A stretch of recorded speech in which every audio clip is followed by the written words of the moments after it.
టాలీవుడ్ ప్రాంతీయ సినిమా నుండి pan India power హౌస్గా ఎలా మారిందో ఈరోజు తెలుసుకుందాం. ఒకప్పుడు తెలుగు సినిమాలు తెలుగు రాష్ట్రాలకు మాత్రమే పరిమితం అయ్యేవి. కానీ నేడు పరిస్థితి పూర్తిగా మారిపోయింది. తెలుగు సినిమాలు ప్రపంచవ్యాప్తంగా విడుదలవుతున్నాయి. తెలుగు హీరోలు పాన్ ఇండియా స్టార్లుగా గుర్తింపు పొందుతున్నారు. అసలు ఈ మార్పు ఎలా వచ్చింది? పాన్ ఇండియా స్థాయికి చేరుకోవడానికి ఎంత సమయం పట్టింది? దీనికి కారణాలు ఏమిటి? ఇప్పుడు టాలీవుడ్ స్థానం ఏమిటి?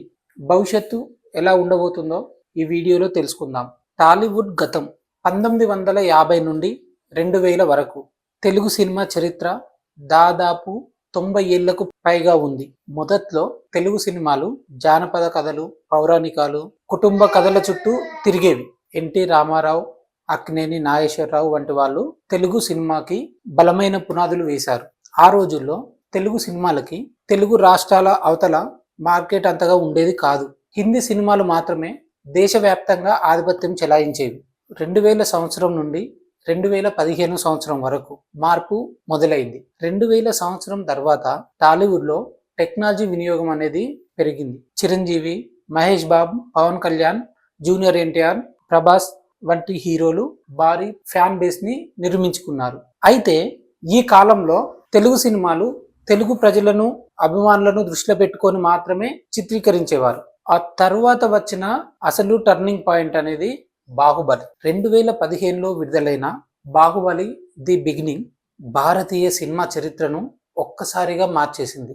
దర్శకుడు ఎస్ఎస్ రాజమౌళి ఒక తెలుగు సినిమాను దేశవ్యాప్తంగా మార్కెట్ చేయవచ్చని చేసి నిరూపించాడు. 2017లో వచ్చిన బాహుబలి 2 ది కంక్లూజన్ భారీ విజయం సాధించింది. ఈ సినిమాతో ప్రభాస్ జాతీయ స్థాయి స్టార్ అయ్యాడు. తెలుగు సినిమాలకు ఒక్కసారిగా కొత్త మార్కెట్ ఏర్పడింది. ఇతర భాషా ప్రేక్షకులు కూడా తెలుగు సినిమాల మీద దృష్టి పెట్టారు. అక్కడి నుండి పాన్ ఇండియా వేవ్ మొదలైంది. బాహుబలి తర్వాత పుష్ప, ఆర్ఆర్, కల్కి, సలార్ లాంటి సినిమాలు టాలీవుడ్ స్థాయిని మరింత పెంచాయి. ప్రత్యేకంగా ఆర్ఆర్ సినిమాతో జూనియర్ ఎన్టీఆర్, రామ్ చరణ్లు ప్రపంచవ్యాప్తంగా గుర్తింపు పొందారు. టాలీవుడ్ పాన్ ఇండియా స్థాయికి వెళ్ళడానికి గల కారణాలు: మొదటిది బలమైన కథలు, భాష ఏదైనా ప్రేక్షకులు మంచి కథల్ని ఇష్టపడడం. రెండవది భారీ విజువల్స్ ఎఫెక్ట్స్. తెలుగు సినిమాలు హాలీవుడ్ స్థాయి విజువల్స్ పై దృష్టి పెట్టాయి. మూడవది మల్టీ లాంగ్వేజ్లో రిలీజ్ చేయడం, ఒకేసారి అనేక భాషల్లో విడుదల చేయడం పెద్ద మార్పును తీసుకొచ్చింది. నాలుగవది social media, YouTube, Instagram, OTT వలన సినిమాలు దేశవ్యాప్తంగా చేరాయి. ఐదవది ఎస్ఎస్ రాజమౌళి విజయం మొత్తం పరిశ్రమకు విశ్వాసాన్ని ఇచ్చింది. ప్రస్తుతం టాలీవుడ్ స్థానం. నేడు టాలీవుడ్ భారతదేశంలో అత్యంత ప్రభావవంతమైన సినిమా పరిశ్రమలలో ఒకటి.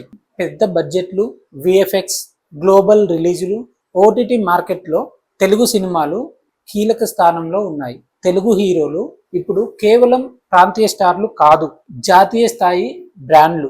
టాలీవుడ్ భవిష్యత్ ఎలా ఉంది? రాబోయే సంవత్సరాలలో మరిన్ని పాన్ వరల్డ్ సినిమాలు వచ్చే అవకాశం ఉంది. అడ్వాన్స్డ్ విఎఫ్ఎక్స్ వినియోగం పెరుగుతుంది. తెలుగు సినిమాలు అంతర్జాతీయ మార్కెట్పై మరింత దృష్టి పెట్టవచ్చు. అయితే కేవలం భారీ బడ్జెట్ సరిపోదు. బలమైన కథలు, నాణ్యమైన కంటెంట్ ఉంటేనే ఈ స్థాయి కొనసాగుతుంది. అయితే ఒకప్పుడు తెలుగు రాష్ట్రాలకు మాత్రమే పరిమితమైన టాలీవుడ్ ఇప్పుడు ప్రపంచవ్యాప్తంగా గుర్తింపు పొందింది. ఈ ప్రయాణం ఒక్క రోజులో జరిగింది కాదు. దశాబ్దాల కష్టం, టెక్నాలజీ, కథలు, దర్శకుల విజన్, ప్రేక్షకుల మద్దతు కలిసి టాలీవుడ్ను పాన్ ఇండియా శక్తిగా మార్చాయి. టాలీవుడ్ భవిష్యత్తులో హాలీవుడ్ స్థాయికి చేరుకుంటుందా? మీ అభిప్రాయాన్ని కామెంట్లో తెలియజేయండి.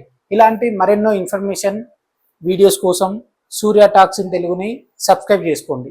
మీ ఫ్రెండ్స్కి, ఫ్యామిలీ మెంబర్స్కి షేర్ చేయండి. చూడాలి ఎస్ఎస్ రాజమౌళి వారణాసి మూవీతో ఇంకా ఎలాంటి ట్రెండ్, ఎలాంటి మార్క్ సెట్ చేస్తాడు.